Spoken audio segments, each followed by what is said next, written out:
एक ऐसा प्लान जिसके सामने सारे बिजनेस प्लान फेल हैं। एक ऐसा प्लान जो हर तरह का व्यक्ति अपना सकता है। एक ऐसा बिजनेस मॉडल जिसमें ना कोई इन्वेस्टमेंट है और ना ही कोई प्लेसमेंट। जी हाँ, आज हम आरसीएम बिजनेस प्लान को समझेंगे बहुत ही सीधे और इजी तरीके से। तो आइए साथियों, शुरू करते हैं। आज हम इस दुनिया में आए हैं तो हर कोई व्यक्ति कोई ना कोई काम करता है। क्यों? उसे पैसा कमाना है और उस पैसे से उसे खर्चा करना है उसकी ज़रूरतों के अनुसार। और ये जो खर्चा है इसे हम सभी बाजार या किसी ना किसी तरह के मार्केट में ही करते हैं।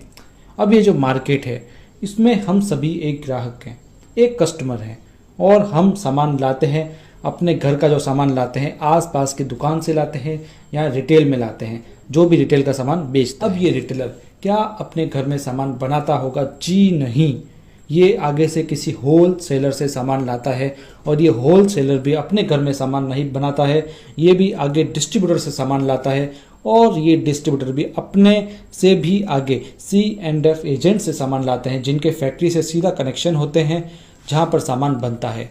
और ये C&F एजेंट फैक्ट्री से लॉट में माल उठाते लॉट में ट्रांसफ़र करते हैं। तो ये है एक सप्लाई चेन जिससे सामान फैक्ट्री से हम तक पहुँचता है।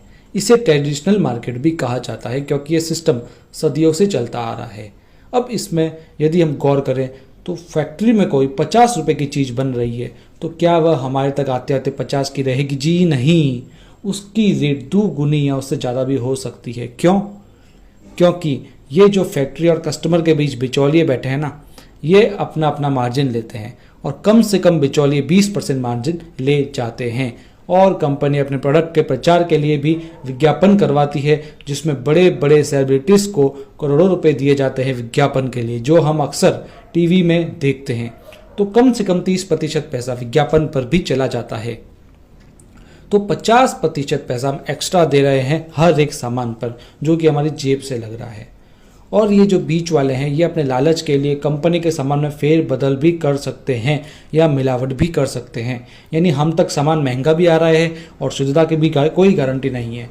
इसलिए इस सिस्टम में कुछ परिवर्तन किया गया। इसमें यह देखा गया कि सप्लाई चेन में सबसे महत्वपूर्ण कौन है। इसमें सबसे महत्वपूर्ण है कस्टमर और फैक्ट्री, क्योंकि फैक्ट्री में सामान बनेगा तो ग्राहक तक पहुंचेगा और ग्राहक यदि लेगा नहीं तो सामान कहाँ जाएगा। इसलिए दोनों इंपॉर्टेंट है। तो इसमें ये परिवर्तन किया गया कि बिचौलियों को और विज्ञापन को इसमें से हटा दिया गया और फैक्ट्री या कंपनी ने हर एरिया में अपनी एक दुकान खोल के दी जहां हर कस्टमर आकर सामान खरीद सकता है। और जहां ये दोनों ही आ गए वहां पर मार्केट स्टार्ट हो गया। तो इसी का नाम दिया गया RCM, यानी right concept of marketing. Hindi में कहें तो